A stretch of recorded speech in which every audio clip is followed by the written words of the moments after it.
స్నానానికి వెళ్ళే ఒక 10 నిమిషాల ముందు ఈ ప్యాక్ అప్లై చేస్తే చాలు. టోటల్ ఫుల్ బాడీ వైట్నింగ్ కావాలంటే దీన్ని ప్రతిరోజు స్నానానికి వెళ్ళే ముందు హ్యాండ్స్‌కి, లెగ్స్‌కి, ఫేస్‌కి మొత్తం అప్లై చేసుకొని ఒక 20 మినిట్స్ తర్వాత నార్మల్ వాటర్‌తో వాష్ చేయండి. మీ స్కిన్ ఎంత బ్రైట్‌గా అవుతుందో ఫేస్ మీద ఉన్న, బాడీ మీద ఉన్న ట్యాన్ మొత్తం రిమూవ్ అయిపోతది.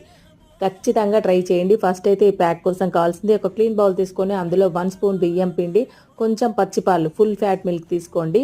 తర్వాత కొంచెం లెమన్ జ్యూస్ తీసుకోండి. నీట్‌గా లంప్స్ లేకుండా బాగా మిక్స్ చేసుకున్న తర్వాత ఫస్ట్ నీట్‌గా సోప్‌తో వాష్ చేసుకోండి మీ ఫేస్‌ని. వాష్ చేసుకున్న తర్వాత నేను చూపించిన విధంగా బాగా మసాజ్ చేసుకోండి. మసాజ్ అయితే కంపల్సరీ చేసుకోండి. ఒక 5 మినిట్స్ ఇలా బాగా చేసుకోవడం వల్ల ట్యాన్ మొత్తం రిమూవ్ అయిపోయి మంచిగా నీట్‌గా గ్లోయింగ్‌గా కనిపిస్తుంది స్కిన్. మంచిగా మసాజ్ చేసుకున్న తర్వాత పైనుంచి ఇలా ప్యాక్‌లా వేసుకొని 20 మినిట్స్ తర్వాత నార్మల్ వాటర్‌తో వాష్ చేసుకోండి. మీరు లైవ్‌లో చూడండి నా ఫేస్ బిఫోర్ ఆఫ్టర్‌కి ఎంత గ్లోయింగ్‌గా ఉందో. వీడియో నచ్చితే తప్పకుండా లైక్ చేసి షేర్ చేయండి. నచ్చితే సబ్స్క్రైబ్ కూడా